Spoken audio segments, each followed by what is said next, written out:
Nggak ada cerita misalnya kalau dikasih tahu survei turun lalu kemudian marah-marah sama surveyor atau marah-marah sama surveinya, nggak ada tuh Bang. Ya, saya pernah punya pengalaman soalnya Bang, pernah ada tokoh juga gitu Bang, yang begitu dapat surveinya rendah marah-marah dia sama saya. Dan dia itis as itis gitu, dia tidak ABS, nggak ada cerita kalah. Iya. Ya karena dia objektif dengan data dan ilmu pengetahuan. Kalau undang-undang dasar memungkinkan bisa 3 kali kali. Oh iya 3 kali, dan angkanya mungkin telak banget ya. Karena kan tingkat kepuasan kepada Pak Jokowi kan kemarin sampai 80% lebih. Nah disinilah kemudian sering kali masyarakat kita masih salah paham atau misalnya miskonsepsi. Jadi dia melihat bahwa Indonesia udah terlalu lama sumber daya alamnya dijual mentah. Intinya ini hal-hal yang dimiliki oleh seorang Jokowi, ingin membuat negaranya, bangsanya menjadi maju. Dan ciri Pak Jokowi berikutnya, dia itu seorang yang sangat cerdas secara politik, sangat vertikal secara politik, yang saya sebut sebagai super grandmaster itu. Atau pengkritik Pak Jokowi berkaitan dengan infrastruktur ini, mungkin mereka sehari-hari hanya dari rumah ke Bismillahirrahmanirrahim. Assalamualaikum warahmatullahi wabarakatuh. Sobat-sobat ngabarin kabar terkabar, semoga selalu dalam keadaan sehat walafiat, serta diberikan rezeki yang halal, berkah, lancar, dan juga banyak. Pak Jokowi ya, tentu saja beliau kerjanya luar biasa. Sejak 2014 sampai 2024. Belusukan turun ke bawah, nggak pernah berhenti menyapa masyarakat. Rasa lelah hilang. Infrastruktur dibangun di mana-mana, dari Sabang sampai Merauke. Perbatasan apalagi, yang dulu kayak kandang kambing, sekarang indah, mempesona, membuat iri tetangga negara kita. Ya itu semua harus diakui lah. Tapi pemimpin juga ada kelemahannya. Kelemahannya itu harus diperbaiki atau kita kasih masukan, kritik untuk memberikan solusi, bukan untuk mencaci makinya. Begitulah kita seharusnya sebagai satu kesatuan bangsa. Dan ini ada Muhammad Qodari yang memberikan pandangan keberhasilan Pak Jokowi selama menjabat menjadi presiden. Bahkan menurut Muhammad Qodari, Pak Jokowi udah berpikir sangat jauh ke depan. Beliau coba berusaha, walau diserang sana sini, beliau tetap fokus untuk Indonesia emas. Ya begitulah sosok Pak Jokowi. Orang yang luar biasa menurut gue ya. Dan sulit mendapatkan orang seperti beliau lagi. Mari kita simak video Muhammad Qodari tentang Presiden Jokowi dari 2014 sampai 2024 dan visi misinya yang jauh ke depan yang nggak sampai dipikirkan oleh lawan-lawan politiknya. Mari, let's go. 3 orangnya sangat dingin, objektif kalau berhadapan dengan data atau angka atau masalah. Dia nggak pernah mencari berita baik atau laporan-laporan yang baik. Bukan ABS lah Bang, bukan ABS. Jadi misalnya kalau ada survei turun, ya diterima turun, ditanya apa sebabnya turun, kemudian dicari solusinya. Nggak ada cerita misalnya kalau dikasih tahu survei turun lalu kemudian marah-marah sama surveyor atau marah-marah sama surveinya, nggak ada tuh Bang. Ya, saya pernah punya pengalaman soalnya Bang, pernah ada tokoh juga gitu Bang, yang begitu dapat surveinya rendah marah-marah dia sama saya. Ya itu menunjukkan dia nggak siap ya. Nggak siap. Ya. Tadi egonya tadi kan masih lebih besar di egonya daripada dirinya. Gitu. Pak Jokowi udah menaklukkan egonya. Jadi dia dingin sekali dia menghadapi data itu dia dingin dan dia objektif. Dan pencarian informasinya tuh luar biasa. Kalau misalnya bicara survei, dia terbuka kepada semua survei. Dia nggak cuma terpaku kepada satu. Iya. Dia mendengarkan sangat banyak orang dari berbagai macam kalangan. Sehingga saya merasa bahwa akhirnya dia bisa memetakan persoalan dengan baik. Karena dia mendapatkan informasi dari berbagai macam sumber, ya. Dan dia itis as itis gitu. Dia tidak ABS. Bahayanya ABS itu kan Bang, dia kan mengaburkan mengaburkan realita. Gitu. Istilahnya ada masalah lalu kemudian ditutup-tutupi. Iya. Kalau ditutup-tutupi kan akhirnya nggak tahu ada masalah. Kalau nggak tahu ada masalah bagaimana mau menyelesaikan? Atau kalaupun misalnya tahu ada masalah, ya solusi yang diberikan tidak 100%, karena kan tidak diungkapkan sebagaimana adanya. Saya melihat itu keunggulan Pak Jokowi nomor 3, bahwa dia dingin terhadap data, dia dingin terhadap situasi, dan dia terbuka betul terhadap berbagai macam jenis informasi. Sehingga ya katanya kan begini, kalau dapat informasi yang benar, yang baik itu kan udah memenangkan separuh perang itu Bang.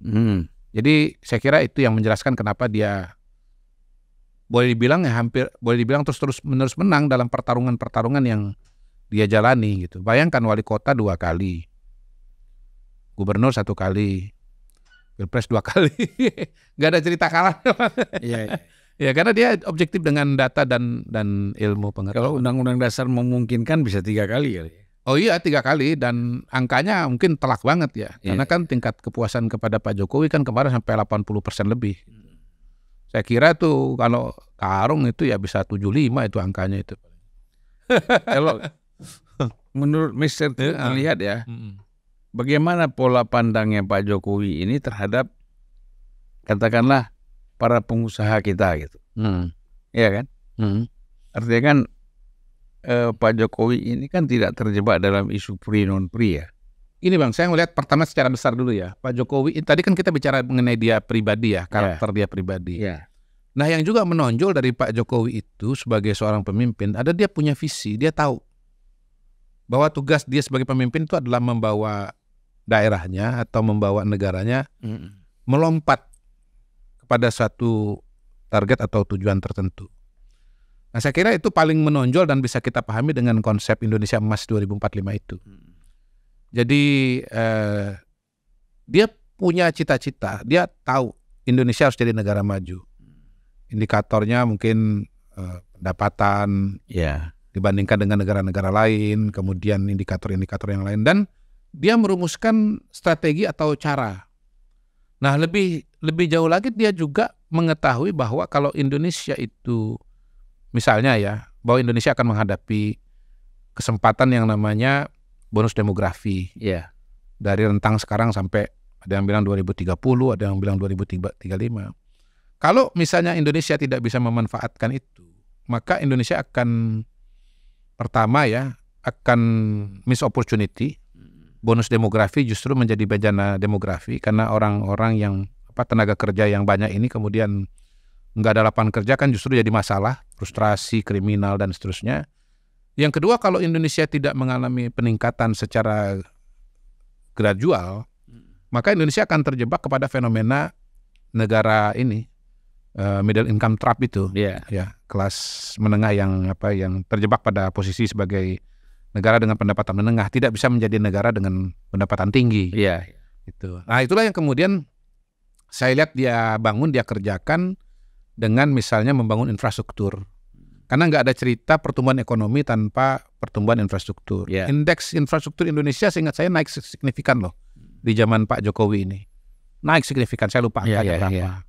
Kita tahu bahwa Pak Jokowi bangun jalan negara 6.000 kilo, jalan tol 2.700 kilo, jalan desa mungkin hampir 400.000 kilometer ya. Itu adalah solusi untuk pertumbuhan ekonomi, karena nggak ada pergerakan ekonomi tanpa ada infrastruktur. Itu satu. Kemudian misalnya dia membuat undang-undang cipta kerja, buat saya itu infrastruktur juga, infrastruktur peraturan, hukum lah. Hukum gitu. Jadi bagaimana dia membuat agar investasi di Indonesia menjadi lebih mudah. Dia bandingkan dengan negara lain, ya, dibandingkan dengan Vietnam, bandingkan dengan Kamboja, ya. Indonesia ini konon kabarnya bukan cuma sekedar akan dilewati oleh Vietnam, tapi juga oleh negara-negara yang tadinya nggak dianggap sama sekali kayak Kamboja dan seterusnya itu. Jadi kita betul-betul harus sadar bahwa kita itu ketinggalan. Gitu. Iya, benar. Jadi dia mau membuat proses perizinan lebih cepat, misalnya kan. Hal-hal yang meringankan investor untuk masuk itu menjadi kuat. Dia punya kesadaran bahwa yang membangun ekonomi itu adalah pengusaha, dunia usaha. Nah, disinilah kemudian seringkali masyarakat kita masih salah paham atau misalnya miskonsepsi bahwa yang dianggap menciptakan lapangan kerja itu adalah negara, bukan pemerintah yang menciptakan lapangan. Yang menciptakan lapangan kerja itu adalah swasta. Iya. Ya, pekerja yang di pemerintah, sektor pemerintah berapa sih paling? Pegawai negeri, TNI, Polri, mungkin sekitar 4% saja dari total tenaga kerja di Indonesia kan. Gitu. Jadi selebihnya itu adalah swasta. Kalau swasta tidak tertarik untuk investasi, maka kemudian jangan harap ada pertumbuhan ekonomi. Lalu dia bisa mengidentifikasi misalnya soal potensi keuangan Indonesia dari sumber daya alam. Jadi dia melihat bahwa Indonesia udah terlalu lama sumber daya alamnya dijual mentah, nggak ada nilai tambah, lalu kemudian dia perjuangkan, dia bangunlah roadmap hilirisasi itu, Bang. Iya, smelter. Smelter. Intinya diolah lah, Bang, ya. Iya. Sehingga nilainya itu bisa naik 20 kali lipat dan seterusnya. Sehingga pendapatan negara menjadi besar, gitu, Bang. Belum lagi kalau kita bicara bagaimana dia berikan dia bangun pendidikan dengan kartu Indonesia Pintar, kemudian kesehatan dengan kartu Indonesia Sehat, gitu ya. Infrastruktur dukungan kesehatan Indonesia, asuransi kartu Indonesia Sehat itu salah satu yang terbesar di dunia, saya dengar itu. Yang gratis itu terbesar. Dan ya itu semua kan menuju kepada Indonesia Maju 2045 itu. Itulah yang dikerjakan oleh Pak Jokowi, termasuk juga dia membangun IKN. Pak Jokowi itu ingin ada pandangan politik baru, paradigma baru, Indonesia sentris bukan Jawa sentris. Sehingga yang dibangun bukan cuma Indonesia, sehingga kemudian pemerataan itu diperlukan, sehingga kemudian harus ada kebanggaan di daerah, dibangun kantor-kantor perbatasan yang sangat megah, yang sangat bagus, yang membuat Indonesia menjadi bangga. Intinya ini hal-hal yang dimiliki oleh seorang Jokowi, ingin membuat negaranya, bangsanya menjadi maju, dan dengan karakter yang dia miliki tadi, dengan cita-cita yang dia juga punyai, maka kemudian dia berusaha. Ini kan kapal besar nih, Bang, ya, yang isinya itu orangnya macam-macam, partainya macam-macam. Dia berusaha untuk bagaimana kekuatan yang bermacam-macam ini bisa bergerak ke arah yang sama. Nah, pada titik itulah kemudian kita masuk kepada ciri Pak Jokowi berikutnya. Dia itu seorang yang sangat cerdas secara politik, sangat praktikal secara politik. Yang saya sebut sebagai super grandmaster itu. Bagaimana dia membaca data, bagaimana dia kenal orang, bagaimana dia berinteraksi, ya, berkomunikasi. Dia mengaturlah semua ini agar bisa seiring sejalan gitu, dan menuju kepada arah dan tujuan yang sama gitu, Bang. Ya, mungkin kan orang mengharapkan sesuatu yang sempurna, ya. Cuman kan tadi Mr. Q pikir sudah menyampaikan secara optimal. Iya, betul. Itu. Betul, Bang. Iya kan? Kesempurnaan itu kan susah, tapi optimal yang bisa dilakukan dan dirasakan oleh masyarakat, termasuk tadi soal infrastruktur. Itu memang connecting antara desa dengan kota itu tersambung kan. Betul. Tadi rasanya orang mau ke kota tuh susah banget. Betul. Tapi dengan ada ini kan bisa lebih cepat. Antar kota, antar provinsi, ya kan. Misalnya sekarang Sumatera dihubungkan oleh tol Sumatera, ya, jadi antara Lampung dengan Sumatera Selatan sudah menjadi jauh lebih cepat. sehingga wisatawan dari Sumatera Selatan punya hiburan baru ke laut, ke Bandar Lampung. Kalau di Palembang nggak ada laut, adanya sungai gitu. Atau pengkritik Pak Jokowi berkaitan dengan infrastruktur ini mungkin mereka sehari-hari hanya dari rumah ke tempat bermain. Iya. Atau bukan pelaku ekonomi sehingga tidak punya perspektif ekonomi. Iya. Jadi kan tergantung, kita kan semuanya kan tergantung perspektif, Bang. Kalau pakai kacamata ekonomi ya semua udah jelas. Dari dulu salah satu problem Indonesia itu yang dikritik adalah ya indeks logistiknya atau infrastrukturnya kan lemah sekali. Padahal semua ekonom ya jelas-jelas mengatakan bahwa untuk pertumbuhan ekonomi syaratnya adalah infrastruktur. Ya yang pasti adalah Pak Jokowi ini kan berhadapan dengan tantangan yang tidak mudah ya sebagai presiden yang berhadapan dengan sistem multipartai. Kalau partainya tunggal ya, seperti di Cina misalnya, ya presiden maunya A, ya turunnya ke bawah ya A gitu Bang. Karena kan partai tunggal. Iya. Tetapi ketika partainya ada berapa? 9 misalnya di parlemen ya. Nanti Pak Prabowo berhadapan dengan 8, Pak Jokowi berhadapan dengan 9 partai. Ya itu kan perintahnya A, ini bisa turunannya, bisa penerimaannya bisa ada 9 versi nih Bang. Mungkin kalau kita geser Jokowi menjadi presiden Cina itu jauh lebih sukses. Tapi kalau Xi Jinping kita suruh jadi presiden di sini, mungkin belum tentu loh Bang. Bisa gagal ya. Oh belum tentu, iya benar. Jadi saya kira ya betul juga tuh tesis yang menarik itu, Pak Jokowi kalau jadi presiden Cina pasti lebih berhasil daripada Xi Jinping itu. Iya kan, satu partai, semuanya monolitik. 9 aja bisa, apalagi satu kan gitu. Sementara Xi Jinping ya dengan segala hormat itu baru teruji dengan satu partai, bukan dengan 9 partai. Jadi ya hemat saya bahwa bisa melalui pandemi dengan baik, pertumbuhan ekonomi 5% ya kan.